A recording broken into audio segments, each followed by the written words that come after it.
noite, meus irmãos. É uma alegria estar com vocês em mais um culto Atitude. Que Deus abençoe vocês, que vocês tirem esse tempinho para cultuar o Senhor.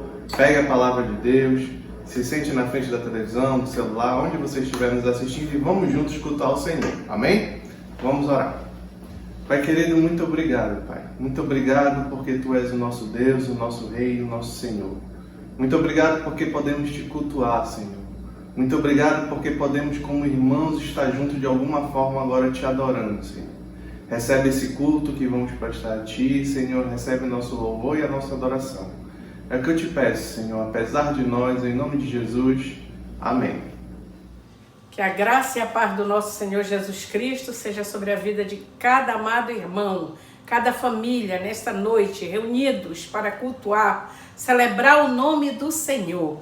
Irmãos, continuando a nossa campanha de missões estaduais, vamos para mais um momento missionário, celebrando a glória do Reino de Deus no Pará.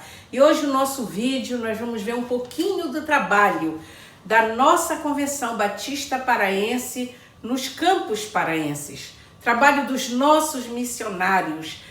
Trabalho esse que as igrejas têm sido abençoadas e abençoando os missionários. Os campos estão brancos para a ceifa. Precisamos, irmãos, mandar mais obreiros para os campos. É urgente a missão de pregar o Evangelho. Participe, dê a sua oferta. Aqui temos as nossas contas. Deposite o seu valor, envie para este contato que temos aqui no rodapé. E em nome de Jesus, até o fim dessa campanha, vamos ultrapassar o nosso alvo em nome de Jesus. Que o Senhor os abençoe.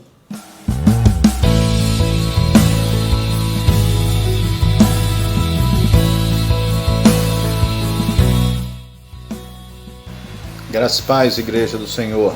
Eu sou o pastor Ailton, missionário da Cobapa, coordenador da região do Marajó.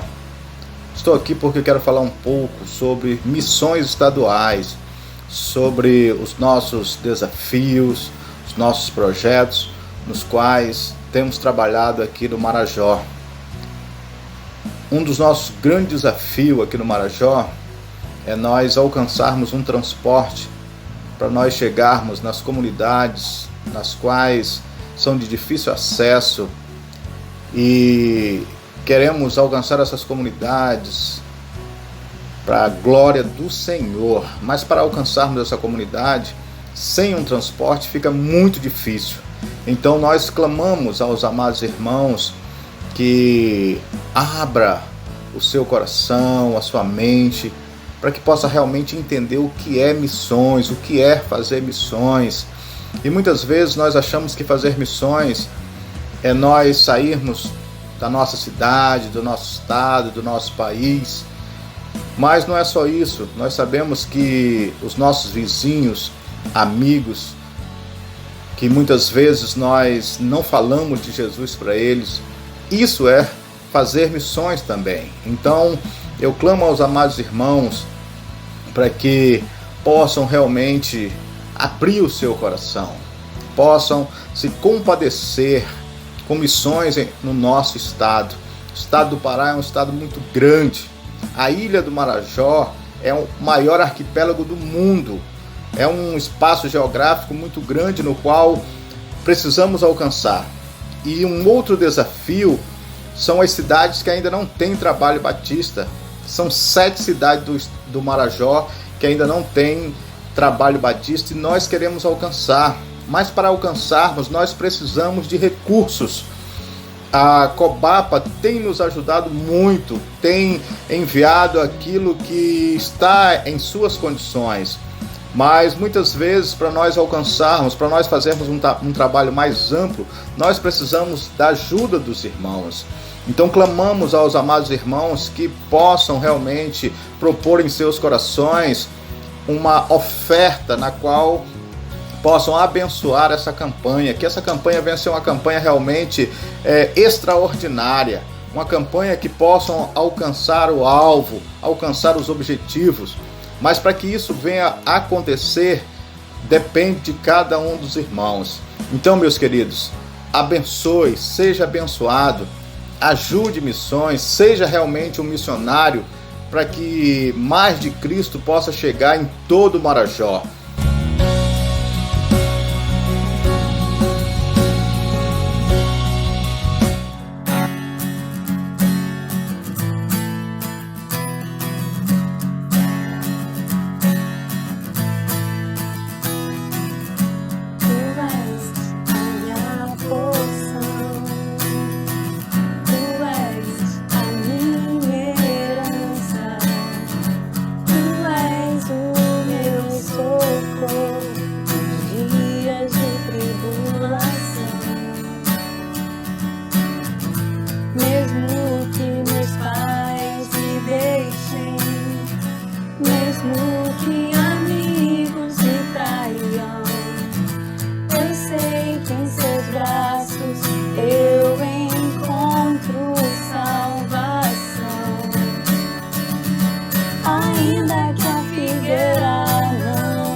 Boa noite, meus irmãos, graça e paz.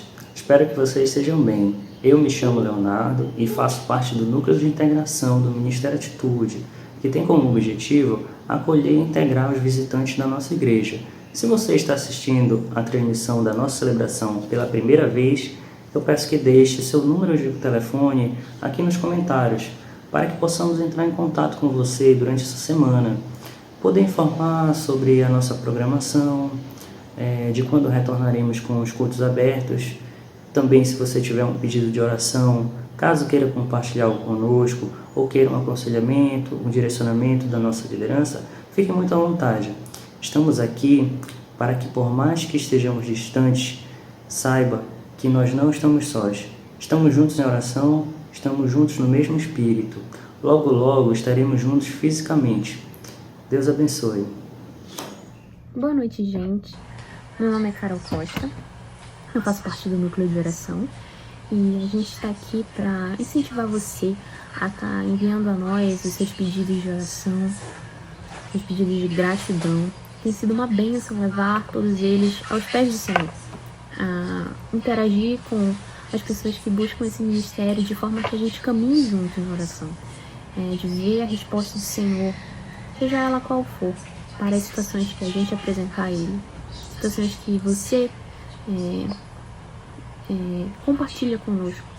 E nós em oração caminhamos juntos e estamos mais próximos como igreja, levando todas essas questões aos pés daquele que tem o poder para resolver, que é o nosso Deus. Então envie pra gente seus pedidos, esteja conosco, orando por esses pedidos, pelos pedidos de várias pessoas que chegam até nós e realmente tem sido uma bênção na nossa vida e pode ser uma bênção na sua vida também. Realmente é experimentar o que é ser igreja, é orar um pelos outros, faz parte e tem sido muito bom.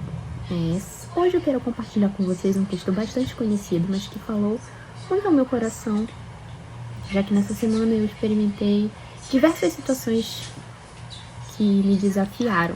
E esse foi um texto que me consolou, que me lembrou, me relembrou prioridades que eu tenho que ter e adotar no meu dia a dia. E talvez possa acontecer com você a mesma coisa. É um texto bem conhecido de Filipenses 4, de 4 a 7, que diz assim: alegrem-se sempre no Senhor. Novamente direi, alegrem-se. Seja a amabilidade de vocês conhecida por todos. Perto está o Senhor. Não andeis ansiosos por coisa alguma, mas em tudo, pela oração e súplicas e com ações de graças, apresentem seus pedidos a Deus. E a paz de Deus, que excede todo entendimento, guardará o coração e a mente de vocês em Cristo Jesus. Esse texto ele é muito forte, porque ele já começa com uma colocação de Paulo na forma de um mandamento, um imperativo. Alegrem-se sempre no Senhor. Aqui ele não condiciona que a nossa alegria do Senhor ela tem que estar circunstanciada a um tipo de situação, mas ela tem que ser um ato contínuo. A gente tem que se alegrar ao Senhor de forma contínua. E essa pandemia, às vezes, ela tem nos desafiado a fazer isso. E às vezes até a gente tem não sido bem sucedida nesse desafio. Porque a mídia, o dia a dia, ele nos mostra tragédias, ele joga na nossa cara problemas e situações adversas. E às vezes encontrar alegria em meio a tudo isso é um desafio. Mas nós que temos a Cristo sempre temos que nos lembrar que Ele é a nossa alegria, que Ele é a nossa fonte de alegria e de paz. Nele nós temos motivos para sermos alegres. A bênção da salvação é o pilar principal da nossa alegria.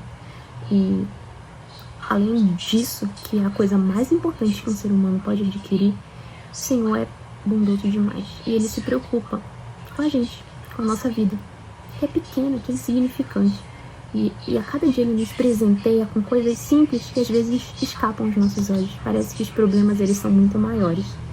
E errando, a gente menospreza as coisas boas, as coisas que todos os dias são boas e às vezes a gente não olha para elas e não se alegra nelas. E não se alegra no nosso Salvador pelas coisas grandes e essenciais, como a nossa salvação em Cristo Jesus, mas pelas coisas pequenas também que estão ali e a gente passa desapercebido.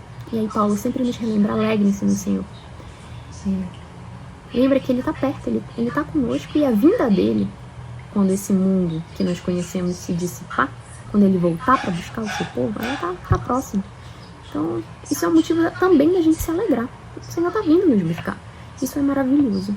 E Ele ainda diz, sabendo da nossa situação humana de ansiedade, dúvida, medo, não andeis ansiosos por coisa alguma, mas em tudo, orando, suplicando e, principalmente com ações de graça, a gente tem que apresentar as nossas vidas ao Senhor, porque Ele se importa conosco, Ele quer o nosso bem, Ele cuida de nós, Ele permite que a gente viva situações difíceis, mas Ele nos dá paz, que só provém dEle para que a gente suporte todas essas coisas. Às vezes a gente pode não entender como é que a gente se mantém com uma tranquilidade, sendo que a gente sabe que procurando em nós mesmos a gente não tem forças para achar aquilo.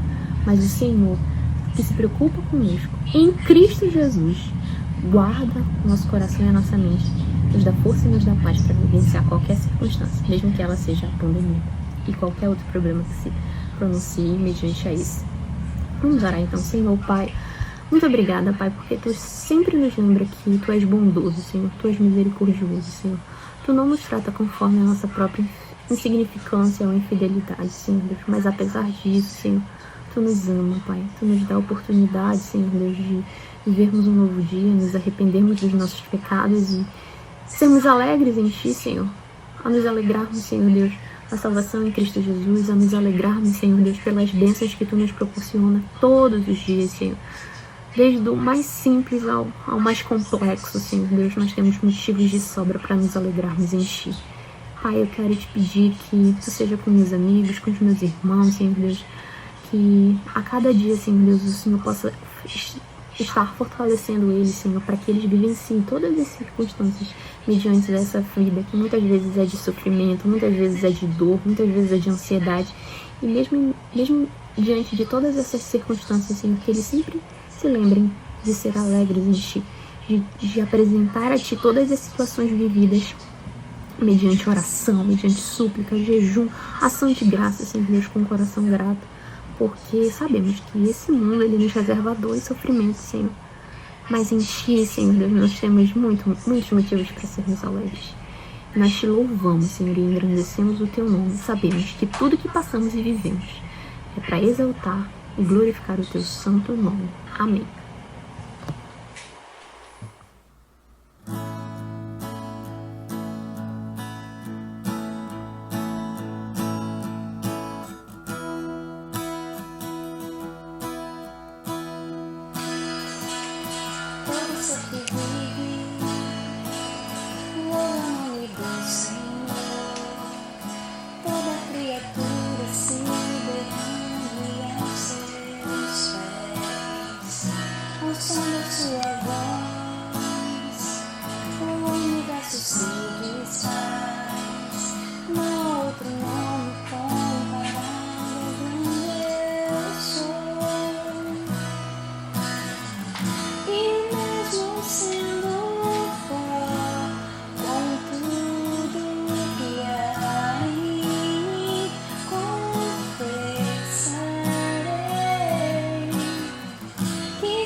Meus irmãos, vamos continuar agora na nossa série de mensagens, na exposição da carta de Paulo aos Gálatas.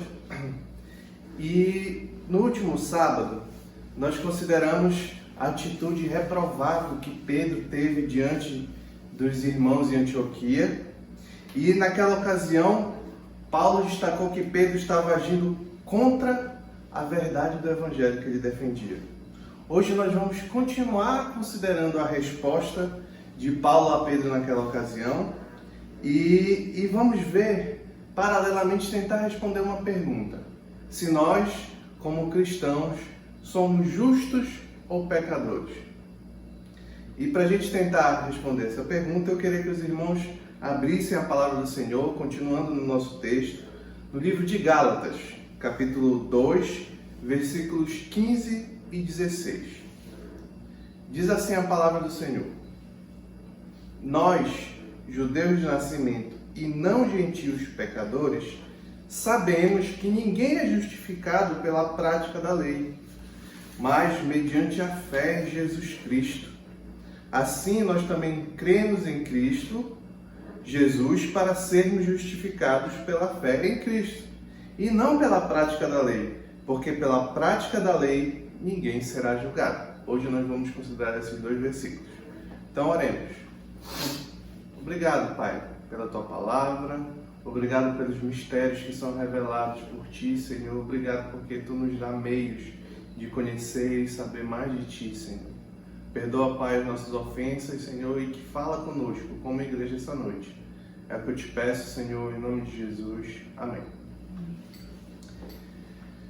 Meus irmãos, desde o início a gente está quase chegando no finalzinho do capítulo 2, desde o início do capítulo 1 e do início da carta, Paulo vem narrando, refutando, na verdade, falsos mestres judaizantes que estavam tentando levar um certo legalismo aos cristãos nas igrejas da Galácia, e também vem apresentando uma série de fatos e narrando fatos da interação dele com os apóstolos em Jerusalém, pois aqueles falsos mestres judaizantes justamente utilizavam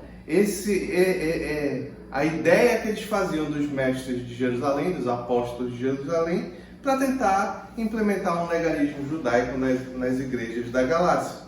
E a gente, como foi dito ainda agora, a gente considerou um combate, um embate que houve entre Pedro e Paulo, porque Pedro, quando chegou os irmãos vindos da parte de Jerusalém, passou a agir de forma estranha com os irmãos, com os cristãos em Antioquia. Ou seja, antes Pedro comia com eles, antes Pedro compartilhava, tinha comunhão com eles, até que chegaram alguns irmãos da parte de Jerusalém, da parte de Tiago, e aí Pedro passou a, digamos assim, esnobar aqueles cristãos. E aí a gente considerou a primeira parte da resposta que o apóstolo Paulo deu ao apóstolo Pedro diante dessa circunstância. E nós finalizamos a última mensagem considerando o versículo 14. Volte um versículo do que a gente leu, Gálatas capítulo 2, versículo 14, que diz assim: quando vi que não estava andando de acordo com a verdade do Evangelho, e esses que não estavam andando é Pedro e aqueles que foram influenciados por ele. Quando vi que não estavam andando de acordo com a verdade do Evangelho, declarei a Pedro, diante de todos: você é judeu, mas vive como gentil, e não como judeu. Portanto, como pode obrigar gentios a viverem como judeus? E é justamente a sequência dessa resposta, aqui nesse versículo 14, Paulo está destacando que Pedro, antes de chegar aqueles irmãos da igreja de Jerusalém, da parte de Tiago, ele estava convivendo normalmente com os irmãos em Antioquia. Ele não tinha exigências legalistas, ele não tinha exigências ritualísticas da religião judaica, mas de repente Pedro mudou de atitude. E é por isso que Paulo diz isso aqui: você é judeu, mas vive como gentil. O que ele estava se referindo? Ao que Pedro vinha agindo naturalmente. Mas vamos agora entrar no nosso texto, finalmente. E hoje eu queria considerar apenas 2 pontos, nesses 2 versículos. O primeiro ponto é o distintivo do povo de Deus. Isso está lá nos versículos 15 e na parte A do versículo 16. Diz assim: nós, judeus de nascimento e não gentios pecadores, sabemos que ninguém é justificado pela prática da lei, mas mediante a fé em Jesus Cristo. Nesses versículos, Paulo quer destacar que se um judeu, tendo se convertido a Cristo, aprendeu, ele como judeu, Pedro como judeu, se converteram a Cristo, aprenderam então que a obediência da lei, seguir rituais, buscar a reconciliação do Senhor por meio do cumprimento da lei, esse judeu já entendeu que isso não era possível, que não tem como, por meio do legalismo, por meio do cumprimento de normas, alcançar a graça, a misericórdia, a reconciliação com Deus.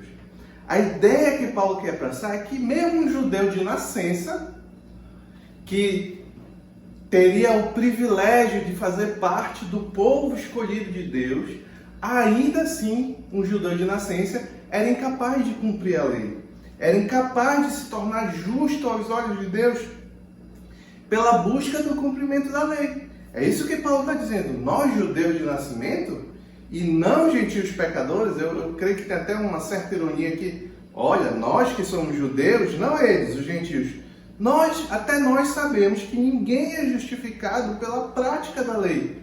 Ou seja, deixa bem claro que diante de Deus, o que Paulo está querendo deixar bem claro é que diante de Deus não havia diferença entre judeu e gentil para alcançar a reconciliação com o Senhor. A reconciliação do Senhor vem por meio da fé e não de DNA. Notem que sempre foi por meio da fé. No Antigo Testamento, aqueles que tinham fé na promessa do Messias que viria. No Novo Testamento e no nosso tempo, aqueles que têm fé no Messias que já veio, que é Cristo. Então é isso que Paulo está dizendo. Se nós, Pedro, que somos judeus, nós sabemos que é pela fé, porque você está querendo atribuir regras e a lei aos gentios. E é interessante que tem um texto de Paulo lá em Colossenses, eu queria que os irmãos segurassem aí Gálatas, capítulo 2, versículo 15, e fosse para Colossenses, capítulo 3, vamos considerar 2 versículos lá, 10 e 11. Esse texto nos mostra justamente que não existe diante do Senhor o distintivo de ser um povo, de ser uma classe, de ser uma cor de pele. Não existe diante do Senhor. Olha o que diz lá. E se revestiram, Colossenses capítulo 3, versículo 10. E se revestiram do novo. E se revestiram do novo, o qual está sendo renovado em conhecimento à imagem do seu Criador. Ou seja, esses que agora são cristãos, revestidos do novo. Nessa nova vida, já não há diferença entre grego e judeu, entre circunciso e incircunciso, entre bárbaro e cita, escravo e livre. Mas Cristo é tudo e está em todos. Dessa forma, fica bem claro, meus irmãos, que mesmo os judeus cristãos agora tinham abraçado a Cristo pela fé, como meio de não serem mais culpados. Mas justo aos olhos de Deus, como pode então Pedro, ou então aqueles irmãos vindo da parte de Tiago, ou os próprios que foram influenciados por Pedro, como podem querer aplicar outro destino aos gentios?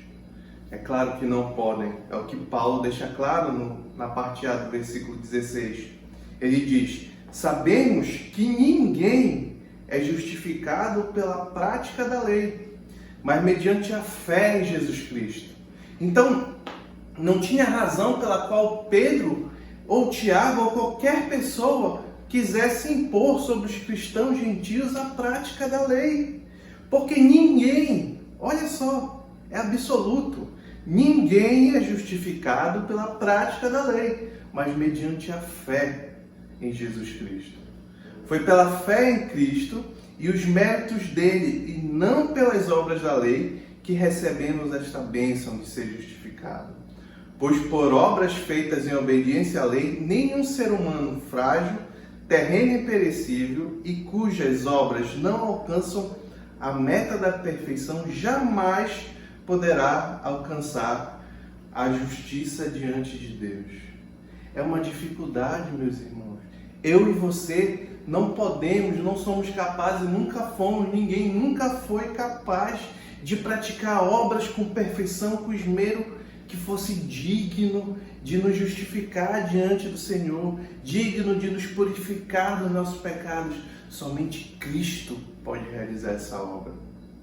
A dificuldade para os judeus e para os homens em geral é terrível. Olha quão severo é, quão difícil é, quão impossível é se viver pela prática da lei. Olha o que Tiago diz lá na carta dele, Tiago 2, versículo 10 a 11. Pois quem obedece a toda a lei, mas tropeça em apenas um ponto, torna-se culpado de quebrá-la inteiramente. Pois aquele que disse não adulterarás, também disse não matarás. O que o apóstolo Tiago está querendo dizer aqui? Ele está querendo dizer, ensinar justamente que não adianta você cumprir 99,999% da lei e falhar em 1%. É claro que eu e você, todos os judeus que já existiram, todo ser humano que já passou na face da terra, a salvo Cristo, eles não conseguiram chegar em 99,99%. Mas ainda assim, se nós conseguíssemos chegar a uma perfeição no cumprimento da lei de quase 100%, ainda assim não seria por cento, não seria 100%, ainda assim nós seríamos pecadores diante do Senhor, porque não importa qual foi a lei que você quebrou. Notem isso, olha essa aplicação, meu irmão. Não importa qual foi o pecado que você cometeu. Se você cometeu o pecado A, o pecado que você considera que é maior, ou o pecado que você considera que é menor, esse pecado é diante de Deus, que é santo. Porque olha o que a gente leu lá no 11a de Tiago, capítulo 2, versículo 11a. Pois o mesmo Deus que disse, é isso que ele queria dizer aqui, pois o mesmo Deus que disse não adulterarás, também é o que disse não matarás. Então não adianta você achar que cumprindo algumas normas da lei, você será justo e santo diante do Senhor. É impossível, porque se você quebrar menor que seja, você está pecando contra o próprio Deus. E nós sabemos que nós fazemos isso. Aqui nós temos a certeza que somos incapazes de nos aproximar de Deus para nos salvar. Aprendemos que não existe diante de Deus qualquer privilégio para qualquer povo, para qualquer classe, para qualquer cor de pele. O único povo de Deus, nosso tópico é os distintivos do povo de Deus. Então eu vou dizer aqui o distintivo. O único povo de Deus é aquele que é formado pelos que são justificados pela fé em Cristo Jesus. Tanto no Antigo Testamento, no Cristo que viria, quanto no Novo Testamento, o Cristo que já veio. Meus irmãos, na sequência do texto que nós lemos anteriormente em Colossenses, nós temos a aplicação desse ensinamento. Versículo 12, abre lá, volta lá em Colossenses. Colossenses, capítulo 3, versículo 12. É a aplicação desta doutrina que o próprio apóstolo Paulo nos ensina. De que não há esse povo escolhido, não há nada em você, não há nada em mim. Nós vivemos pela graça. Aí olha lá. Olha a consequência disso. Portanto, Colossenses 3, versículo 12. Portanto, como povo escolhido de Deus, santo, ou seja, separado e amado, revistam-se, olha a nossa aplicação, de profunda compaixão, bondade, humildade, mansidão e paciência. Meu irmão, se você é santo, separado de Deus, revista-se de profunda compaixão, bondade, humildade, mansidão e paciência. Eu fui buscar a tradução de cada uma dessa palavra, eu vou ler bem brevemente aqui para vocês. Compaixão, o crente tem que ter compaixão. Profunda consciência e sentimento pelo sofrimento de alguém. Bondade, bondade moral, integridade, benignidade. Humildade, ter uma opinião humilde de si mesmo, senso profundo de insignificância moral, modéstia, submissão de mente. Eu não sou maior, eu não sou o cumpridor da lei, eu não sou santo pelo meu próprio esforço. Humildade. Mansidão é gentil, é bondoso com o próximo, bondade de espírito. Paciência, tolerância, constância, firmeza, persevera diante das dificuldades, é clemente com o próximo. Tem lentidão em querer condenar, é como o Senhor é longânimo, tem paciência. Esses frutos devem ser gerados no coração do povo de Deus, o povo santo e separado. Tem que ser revestido dessas coisas, e não de qualquer forma. Olha o que Paulo diz: de profunda compaixão, profunda bondade, profunda humildade, profunda mansidão e paciência. Mas para quê, meu irmão? Qual é a razão disso? Continua lá no texto de Colossenses. É muito bom para aplicar o que nós estamos estudando aqui, esse texto de Colossenses, que diz: você vai ser revestido dessas coisas que nós lemos, porque você vai suportar uns aos outros, perdoar uns aos outros mutuamente. Caso alguém tenha motivo de queixa contra outrem, assim como o Senhor vos perdoou, assim também perdoais vós. Nós não somos capazes de agradar a Deus, meus irmãos, mas Ele é misericordioso conosco e nos justifica por meio de Cristo Jesus. Agora, o segundo ponto, e é o ponto que eu queria destacar nessa noite. O povo de Deus é justo ou pecador? Vamos tentar responder isso com a parte B do versículo 16. Gálatas, capítulo 2, versículo 16, parte B. Vou ler desde a A, mas a gente vai destacar a parte B. Sabemos que ninguém é justificado pela prática da lei, mas mediante a fé em Jesus Cristo. Isso nós já consideramos. Assim, nós também cremos em Cristo Jesus para sermos justificados pela fé em Cristo e não pela prática da lei. Porque pela prática da lei ninguém será justificado.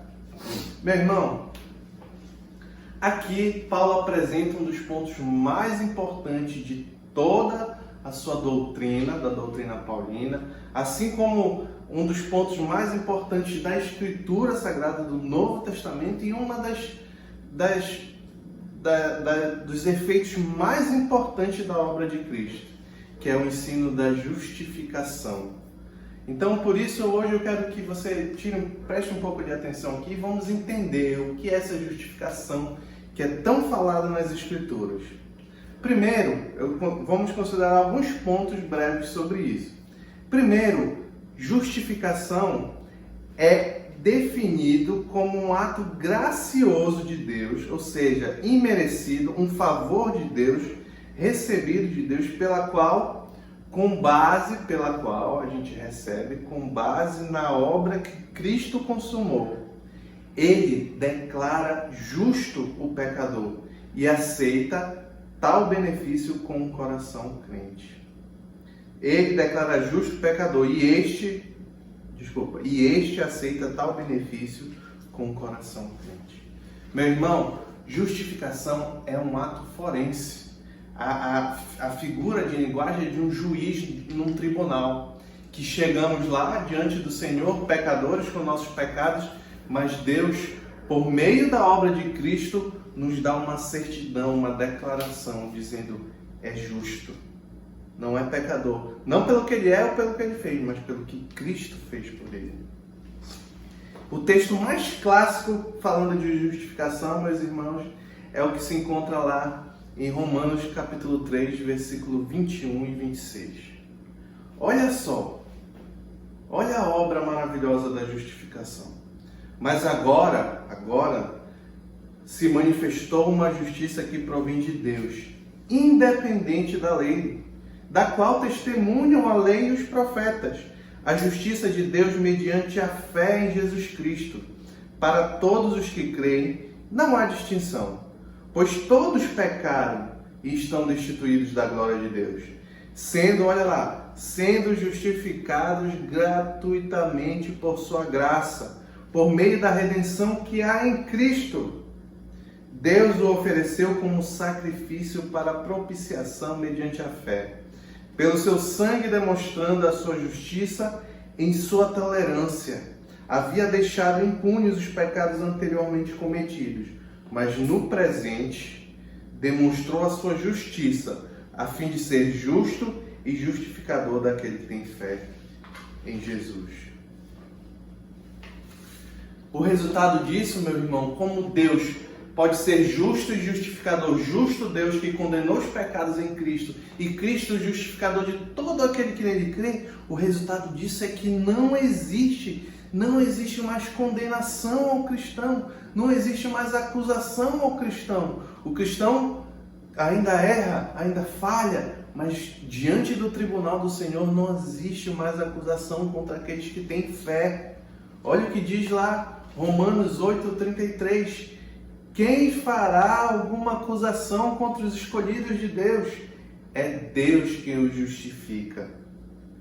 Então, meu irmão, que ensino maravilhoso das Escrituras, que esperança nós podemos ter de alcançar a graça do Senhor, ser justo diante do Senhor, não pelo que eu sou, pelo que eu deixo de ser, mas pelo que Jesus fez por mim e por você. Quando nós estudamos sobre justificação, é muito importante a gente não confundir justificação com santificação. Justificação é imputada, é uma certidão, é uma declaração que diz: o pecador agora é justo. Notem que há uma troca. Jesus foi condenado pelos nossos pecados. O justo sobre o justo foi colocada a culpa do pecador. Sobre o pecador, que sou eu e você, aquele que crê, é colocada a justiça de Cristo. A justificação é uma imputação, é uma declaração, uma certidão, uma coisa que tem efeito imediato. Olha o que diz.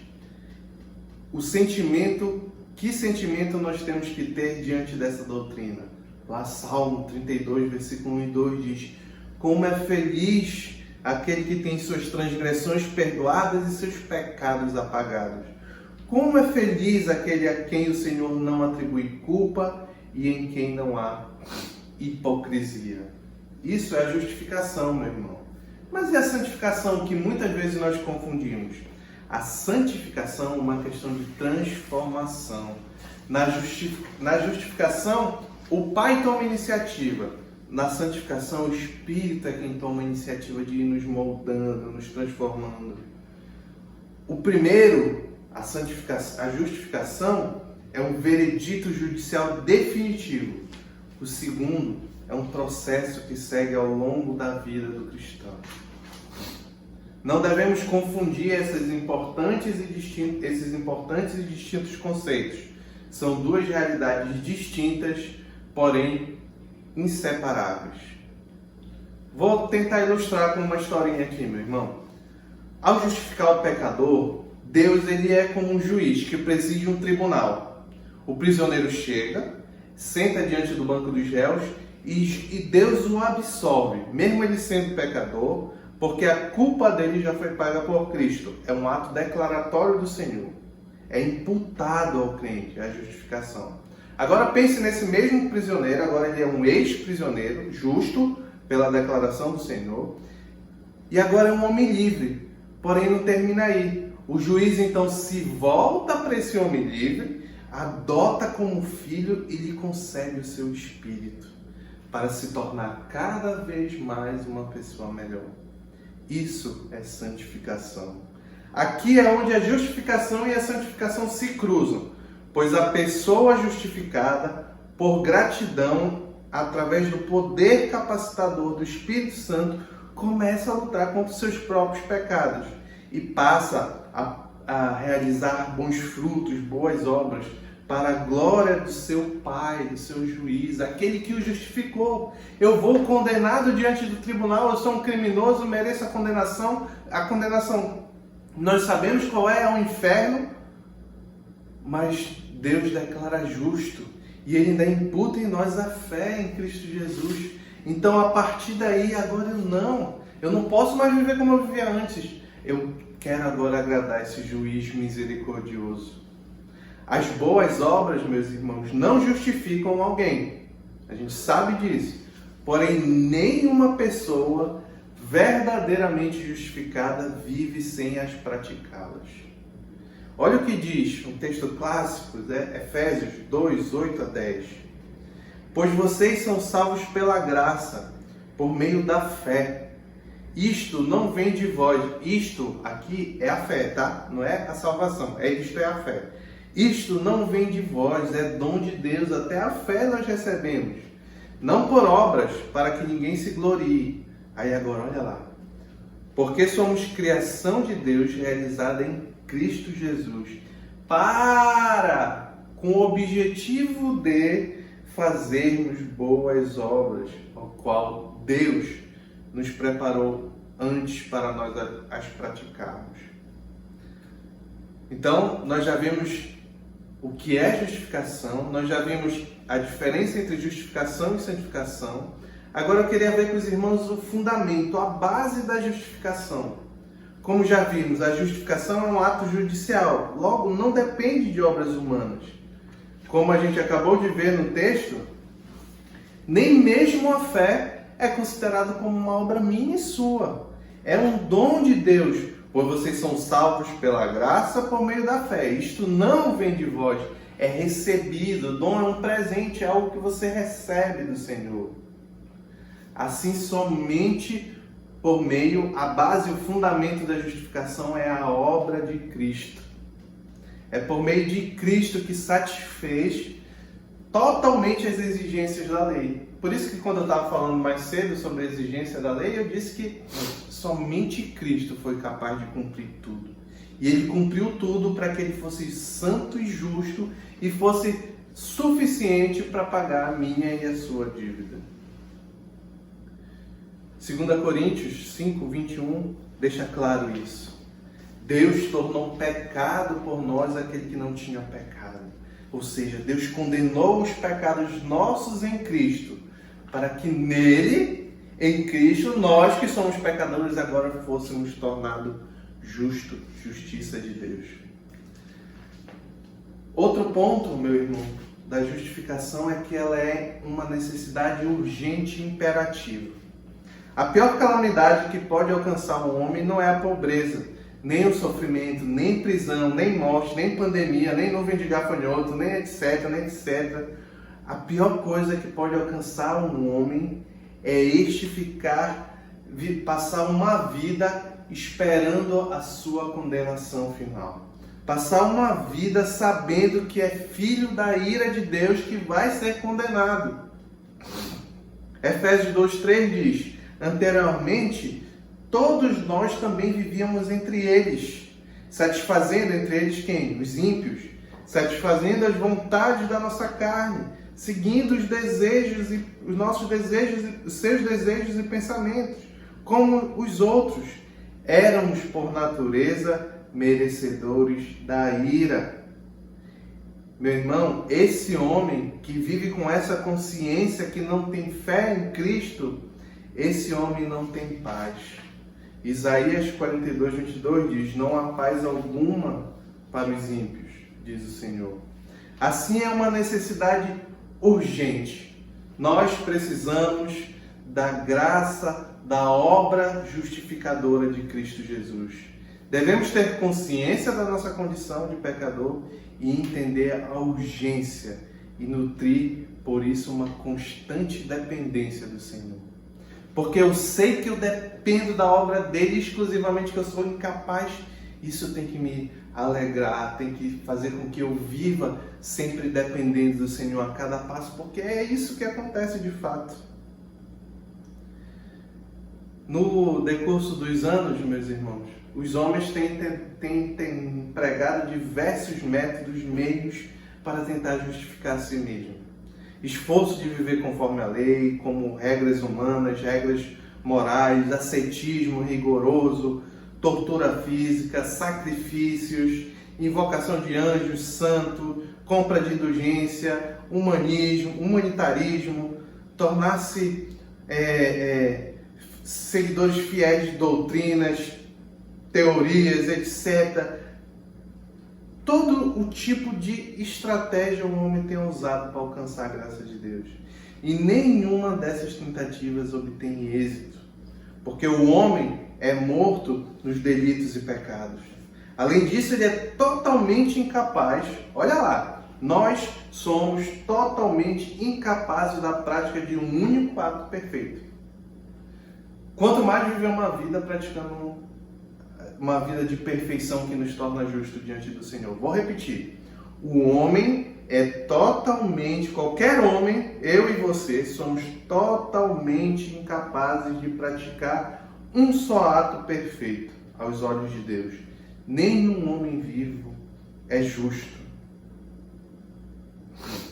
Romanos capítulo 3, versículo 9 a 12 diz: que concluiremos então? Estamos em posição de vantagem? Não. Já demonstramos que tanto judeus quanto gentios estão debaixo do pecado. Como está escrito, não há nenhum judeu, nenhum justo, nenhum sequer. Não há ninguém que entenda, não há ninguém que busque. Todos se desviaram e tornaram-se juntamente inúteis. Não há ninguém que faça o bem, não há um sequer. É inútil tentar caminhar só. É inútil tentar buscar os ensinamentos do mundo para que você agrade a Deus. É inútil você tentar viver conforme a mídia, conforme as redes sociais, conforme o fulano A, B e C que diz que você tem que viver, que não seja a palavra do Senhor. É inútil para alcançar a graça de Deus. Notem que eu disse há um pouco tempo atrás que é impossível um homem praticar um ato só perfeito. Sabe por quê, meu irmão? Porque certa vez Jesus foi questionado quais eram os principais mandamentos. Ele disse dois conhecidos de todos nós. Ele disse: ame o Senhor teu Deus de todo o seu coração, de toda a sua alma e de todo o seu entendimento. Esse é o primeiro. Meu irmão, nós não conseguimos cumprir nem o primeiro. Eu não consigo praticar qualquer ato com esse entendimento de coração, com todo o meu coração, toda a alma, todo o entendimento voltado ao Senhor. Moral da história, meu irmão, o prognóstico, e eu já concluo, o prognóstico para o homem parece terrível. Então, eu gostaria de responder a pergunta que eu fiz no início. Será o homem, será o cristão justo ou pecador? Você pode ficar decepcionado, mas a resposta é ambos. Ao mesmo tempo que somos pecadores, incapazes de agradar a Deus, de praticar um único ato perfeito diante do Senhor, que é perfeito, é maravilhoso, ainda assim nós somos justos, por um ato justamente declaratório desse mesmo Deus, que condena o nosso pecado, condenou o nosso pecado em Cristo, e condena, porque a palavra diz que o justo viverá pela fé. A justificação é imputada em nós.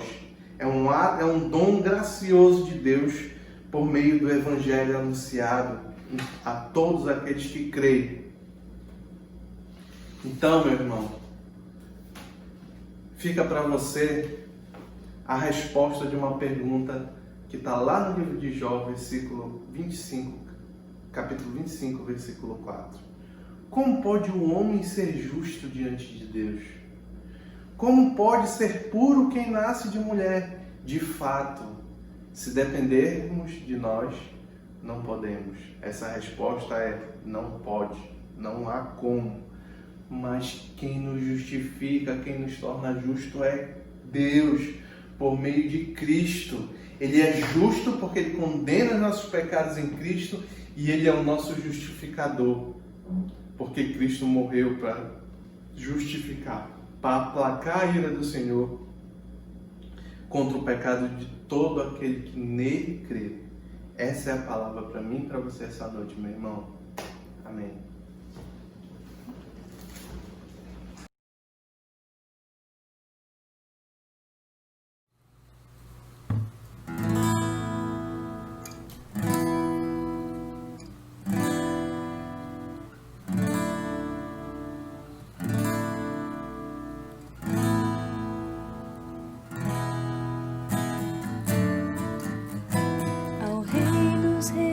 Consagro tudo o que sou, de gratos louvores transborda o meu coração. A minha vida eu entrego nas tuas mãos, meu Senhor, pra te exaltar com todo o meu amor.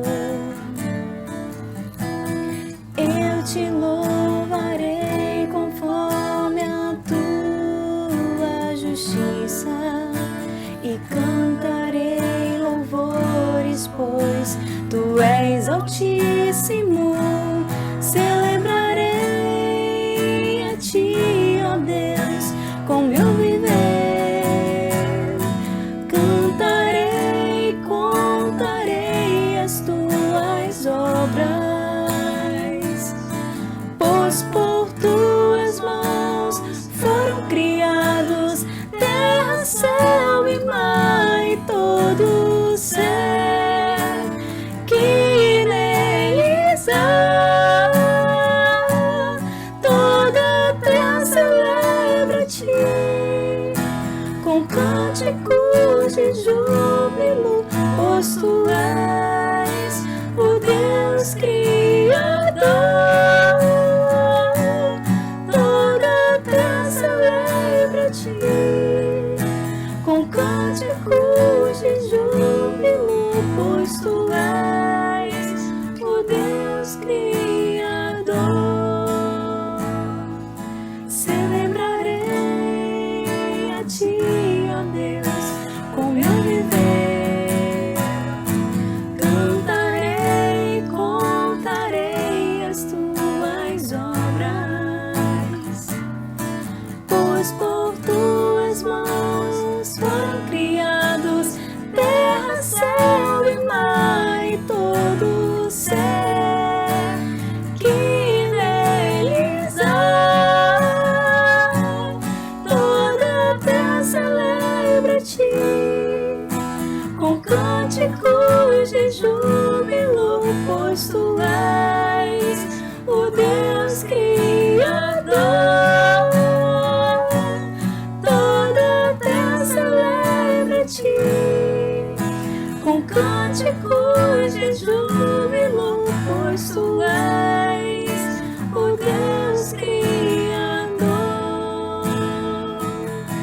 Pois tu és o Deus Criador. Pois tu és o Deus Criador.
Sim, meus queridos, é uma alegria ter podido estar com vocês mais essa noite, cultuando ao Senhor, adorando ao Senhor, ouvindo a palavra do Senhor. Espero que você tenha sido edificado.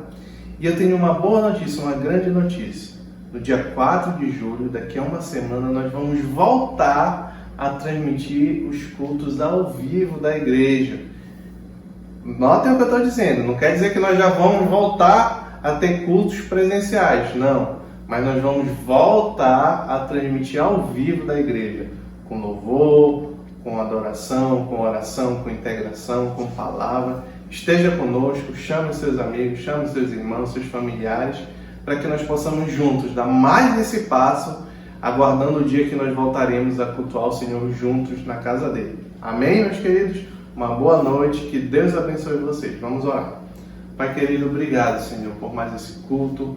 Obrigado, Senhor, por que até aqui Tu tem nos trazido, Senhor, diante dos desafios. Tu és o Senhor que nos capacita a enfrentar dificuldades que são maiores que nós. Muito obrigado, Senhor, por tudo, e nos acompanha, Senhor, e gradativamente nos leva de volta para a Tua casa, Senhor. É o que eu te peço. Em nome de Jesus. Amém.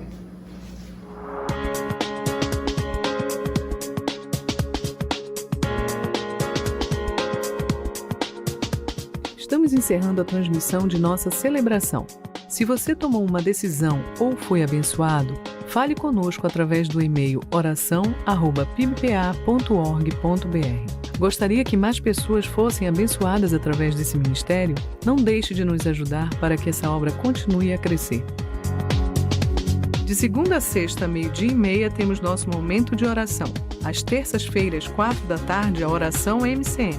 Às quartas-feiras, às 19h, temos o culto de comunhão. Às quintas-feiras, às 8h30, temos a oração da terceira idade. Sábado, 19h, o culto da juventude. No domingo, 8h30, acontece o nosso Getsemane. Às 9h, a escola bíblica dominical. 10h15, a celebração da manhã. Às 7h, o nosso culto de celebração. Não deixe de vir adorar conosco. Mas caso você não possa estar aqui, assista a nossa transmissão ao vivo pelo nosso canal no YouTube ou pibpa.org.br.